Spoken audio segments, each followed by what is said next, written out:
Thank you for making time to join us for this interview, and welcome to Palau. Thank you very much. It's great to be here in Yes. Palau. My name is Leilani Reklai. I'm from Palau, and I'm from one of the local newspapers. Lovely, It's yes. a great honor to speak to a person as yourself. The pleasure is all mine. Thank you. Mr. President, I'm going to ask these questions, and just feel free to talk to me. Please. Just look at these questions. So this is a very important meeting. UN is putting a lot of emphasis on oceans. So the question is, how important is the future of ocean to the future of our planet? And what is the United Nations General Assembly doing about it? Well, oceans cover more than 80% of our Earth, our planet. So imagine how important it will be to maintain healthy oceans for our soil. Oceans makes sure that the air we breathe is kept clean. Every second breath that we take in is because of the work of the ocean. Ocean makes sure that the carbon dioxide is absorbed into the ocean, and for many communities around the world, the ocean is a source of sustenance. It provides the livelihoods for many. Therefore, everything that is possible for us to save our world, our planet, comprises of saving oceans. And that is why in the 2030 agenda, SDG 14 is saving the oceans. The health of the oceans is taken into consideration. Because of the increased acidification of the environment, because of increased carbon emissions, the oceans are becoming more acidic. Because of the pollutions in the system, the dumping of plastic into the oceans, the ocean is getting choked. Because of the unsustainable ways of using the ocean, many species are becoming extinct. In many ways, we are killing the ocean. And that is why this conference of oceans here in Palau is so important for the future of humanity. Mr. President, you are from the Maldives. You're also an islander like us. What insight or understanding does being a citizen provide to your role right now? Thank you. Yes, I am from the Maldives, a much lower-lying island nation than Palau. But both of us are large ocean states, and we are very proud of it. The fact that world is coming to Palau at this time for this conference highlights and showcases the ocean. I've met many who have traveled with me to Palau. I've met many who are in New York who couldn't make it to Palau. And they were telling me, many of them were telling me, it's a long way to go. But then, if you are in the Pacific, if you are in Palau or any of the other small island nations in the Pacific, for us, also New York and the rest of the world is a long way to go. So why not we, the rest of the world, come to Palau and the Pacific Seas and appreciate what we have, the vulnerabilities we have, the challenges we have, and how much work we are trying to overcome this. Also, how much effort we are making and contributing to save our oceans. Like the Maldives, Palau, and the Pacific Seas are definitely contributing immensely I understand that large parts of Palau Ocean is protected.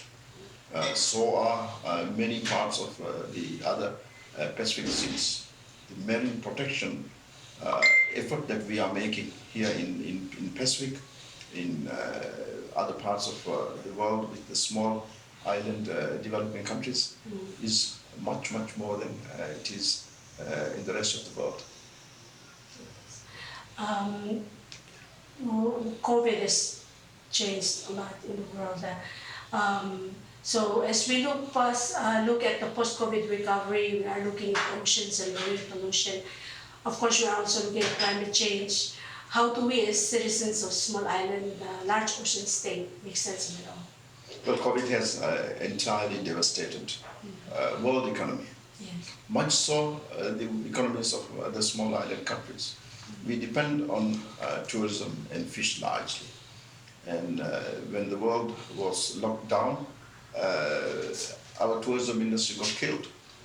Here in Palau, in the Maldives, in other Pacific states, and many other small countries. We became a no-income country overnight, with the world being closed. We need special considerations under these circumstances. For our development activities, we have borrowings that have been taken from international monetary system.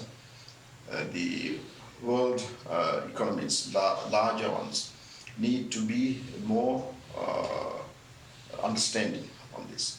Of course, we were very relieved when the G20 introduced the debt service suspension initiative. But with the current crisis going on in Ukraine, for example, world food prices and energy and fuel prices have skyrocketed. Again, it will be small countries, island nations like ours, who will suffer most. So we need to be given that special considerations, and I think it is a must. Yeah. One not last question, the last question. Mr. President, how important is the role of civil society in this national and international work toward safer, cleaner, healthier oceans? The United Nations is made up of member states, of sovereign states. But for us to have a more enlightened debate and to get to make decisions with more information, civil societies are very important, because they know the ground reality, they know grassroots. The civil societies, especially representing women and indigenous people, are should be regarded as very important partners in the climate debate, because they have knowledge that we don't. They have knowledge that would enrich not only our debate, but also give us information that would provide us to make the right decisions. And therefore, it is very, very important that we engage always with the civil society, representatives from women's organizations, the youth who will ultimately inherit this world.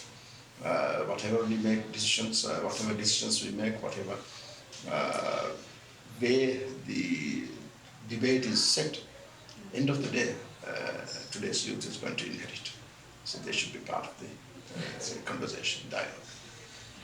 So this last question, you are reaching the year into your presidency. What's the biggest highlight so far, and what is the biggest challenge?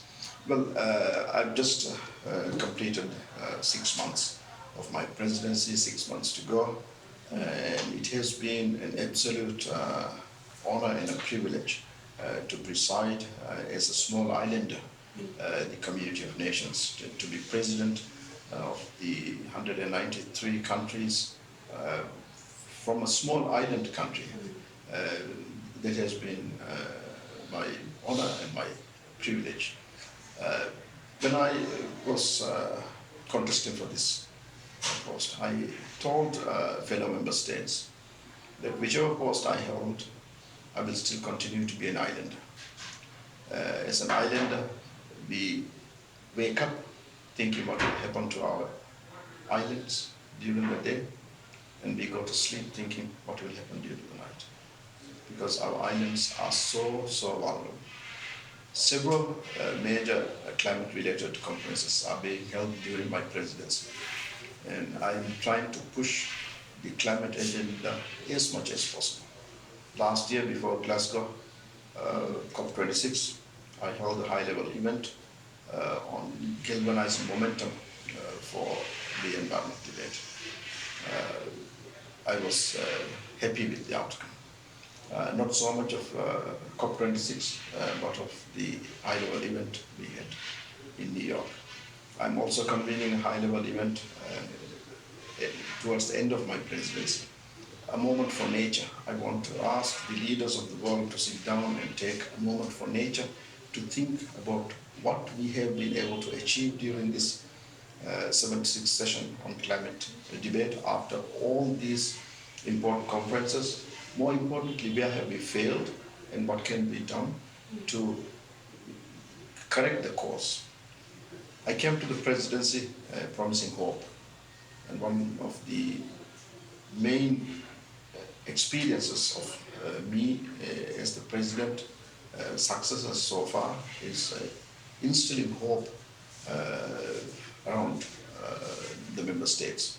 It was the height of the COVID-19 pandemic.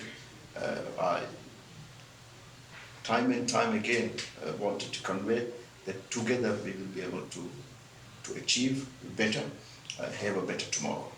That message was reverberated in the General Assembly Hall during the high-level week by world leaders, and that message of hope, I believe, has reached the corners of the world, and the member states are very eager to move on to a better tomorrow.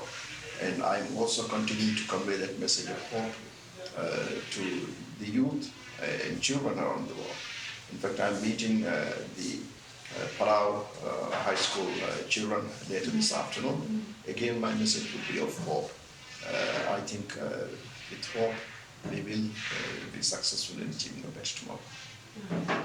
Well, thank you very much, Mr. President. That's been very, very informative, and I don't think I'll ever get a chance like this ever to interview a president of the United Nations General Assembly. So thank you so very much. Thank you very much. It's been an absolute pleasure. Okay. Thank you. Thank you so much.